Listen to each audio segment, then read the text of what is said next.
El gobierno norteamericano anunció sanciones contra la expresidenta argentina Cristina Fernández de Kirchner y el exministro de Planificación Federal Julio De Vido por su participación, dice, en importantes actos de corrupción durante su mandato público. ¿Esto quién lo anunció? Bueno, el secretario de Estado norteamericano Marco Rubio, quien indicó en un comunicado que la medida emprendida por la administración de Donald Trump hace que tanto ellos dos como sus familiares inmediatos sean inelegibles para entrar en Estados Unidos. A grandes rasgos se los acusa de corrupción y no podrán ingresar a Estados Unidos bajo ningún concepto. Bueno, y para analizar esta situación y otras, vamos a recibir a Claudio Fantini, analista internacional y periodista de esta casa. Claudio, ¿cómo estás? Muy buenas tardes para ti. ¿Qué tal? Muy buenas tardes, Deli. Un gusto saludarte. Muchas gracias por recibirnos. Y quiero, primero que nada, consultarte sobre esta decisión que toma el presidente de Estados Unidos, Donald Trump, contra Cristina Fernández de Kirchner. Bueno, era de esperar, porque Marco Rubio, que es el secretario de Estado, y es quien impuso esta sanción, porque en las leyes norteamericanas está establecido que la Secretaría de Estado es la que tiene el derecho, incluso el deber de establecer estas sanciones a gobernantes extranjeros de probada participación en delitos de corrupción y también en delitos de lesa humanidad, crímenes de lesa humanidad. Y Marco Rubio venía señalando y demandando esta sanción desde que estaba ocupando una banca en la Cámara Alta, desde que era un senador de los Estados Unidos. Hubo por lo menos 6 cartas de varios senadores republicanos y entre ellos siempre estuvo Marco Rubio pidiéndole al anterior presidente, a Joe Biden, que tomara estas medidas contra la expresidenta argentina. Ahora es él, en su calidad de secretario de Estado, quien ha tomado estas medidas y hay que señalar que no solamente abarca a la expresidenta y ex vicepresidenta Cristina Fernández de Kirchner, sino también a sus hijos, Máximo y Florencia Kirchner, y también al ex ministro de Obras y Servicios Públicos, Julio De Vido, ya que los casos que han sido probados en contra de ambos y que involucran a los hijos de la ex presidenta tienen que ver con la obra pública, con el ministerio que por entonces encabezaba Julio De Vido. En la carta Marco Rubio la trata de convicta, lo cual es cierto porque ya hay una condena sobre la ex presidenta y ex vicepresidenta. Lo que sí va a suscitar debate es que también Donald Trump es un convicto y siendo convicto pudo presentarse a elecciones, incluso recuperar la presidencia de los Estados Unidos, ¿no? Yo creo que la sanción es justa porque los argumentos que tienen son ciertos, esos delitos de corrupción existieron y la participación y responsabilidad de Cristina Fernández de Kirchner es indiscutible, también la de Julio De Vido, también el hecho de que sus hijos eran miembros del directorio de la empresa que se usó para lavar dinero o vehiculizar los sobornos en los casos en cuestión. Eso es totalmente cierto. Pero también es cierto que acá hay una disposición política. No siempre la Secretaría de Estado sanciona a gobernantes de otros países por delitos que sean probados. Muchas veces se sabe que han cometido tales o cuales delitos o brutales violaciones a los derechos humanos y no hay sanciones, sino cuando media una identificación política o una necesidad política. Bueno, hay un vínculo político muy fuerte entre el presidente argentino, Javier Milei, y el presidente de los Estados Unidos, Donald Trump, Por eso creo que es algo que la oposición en la Argentina, sobre todo el peronismo kirchnerista, lo va a relativizar, no le va a dar importancia y va a argumentar que era algo de esperar y que se trata de una acción netamente política, y va a tener parte de razón, aunque también va a tener parte de razón el sector de la Argentina que por estas horas está diciendo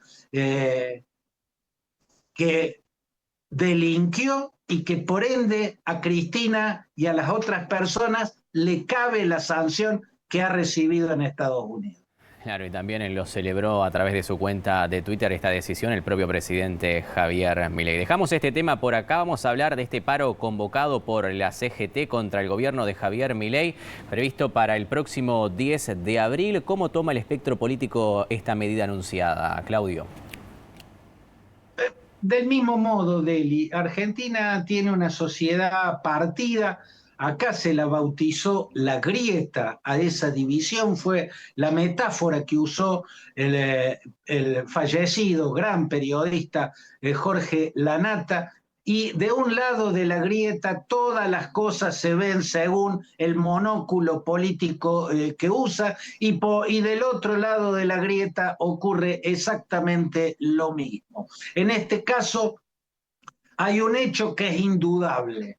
La CGT le está haciendo el tercer paro al gobierno de Javier Milei y tiene en sus antecedentes haberle hecho inmensas cantidades de paro a los gobiernos no peronistas y casi nada de huelgas generales a los gobiernos peronistas. Fueron célebres los 13 paros generales que la CGT, por entonces liderada por Saúl Ubaldini, le hicieron al gobierno de Raúl Alfonsín, el primero de la recuperada democracia. También le hicieron huelgas en cantidades en los 2 años nada más que estuvo en la presidencia Fernando de la Rúa, y también hubo récord de paro en el único mandato que tuvo Mauricio Macri. Por el contrario, a Menem, a Néstor Kirchner y a Cristina Kirchner, igual que a Alberto Fernández, prácticamente la CGT no le hizo ningún paro general. En cuanto al argumento sobre esta medida de fuerza, hay que decir que en gran medida es cierto y es indiscutible. La sociedad argentina está atravesando una crisis económica muy, muy grande, se está desplomando el consumo de los argentinos muy fuertemente. El gobierno toma medidas que favorecen a las clases más favorecidas. Por ejemplo, eliminó los impuestos a los autos de alta gama, incluidos los importados. Es absurdo, ¿no? Una sociedad donde los pacientes oncológicos se quedaron sin subsidios para sus medicamentos, donde los jubilados han perdido las subvenciones del Estado para poder acceder a tratamientos médicos y a medicamentos, donde la educación se cae de a pedazos, y en fin, podríamos hacer una larga lista más, y en ese sentido creo que hay un malestar en la sociedad argentina, y ese malestar es lo que está viendo la CGT, y por eso está llegando a la conclusión de que este es el momento de una medida de fuerza de esas características. Ahora habrá que ver qué pasa el 10 de abril, qué efecto logra tener el paro general dispuesto, que es el tercero a este gobierno. Claro, y ya anunció que se sumarán a la medida, a la movilización de los jubilados que está prevista para un día antes, el miércoles 9. Así es, y eso, Deli, genera grandes interrogantes. Recordemos que ya hubo 2 movilizaciones donde fue significativo lo que ocurrió en la plaza. En la primera, por los desbandes que hubo y la represión. La represión fue brutal, como que también hubo violencia desmesurada desde los manifestantes, no los jubilados. No fueron los jubilados los violentos, pero hubo muchos violentos generando actos de violencia que fueron respondidos con una desmesurada violencia por parte de la policía. De hecho, todavía está internado luchando por su vida un reportero gráfico que recibió un disparo de gas lacrimógeno, pero lanzado horizontalmente, algo que está prohibido en términos absolutos, tienen que ser lanzados de manera oblicua esos proyectiles. Bueno, en la segunda movilización de los jubilados, el orden fue total, porque esta vez el operativo de seguridad estuvo bien planteado. Y como estuvo bien planteado, no hubo violencia ni de un lado ni del otro. La gran pregunta de Eli es, ¿qué va a pasar la semana que viene cuando a la movilización de los jubilados se sume la CGT? Bueno, muy bien. Veremos entonces a ver qué es lo que resulta de esa movilización. Por lo pronto te agradecemos, Claudio, por este contacto, por este análisis, ¿eh? Abrazo grande, buen fin de semana para todos. Igualmente para ti, muchas gracias. Claudio Fantini directamente desde Argentina.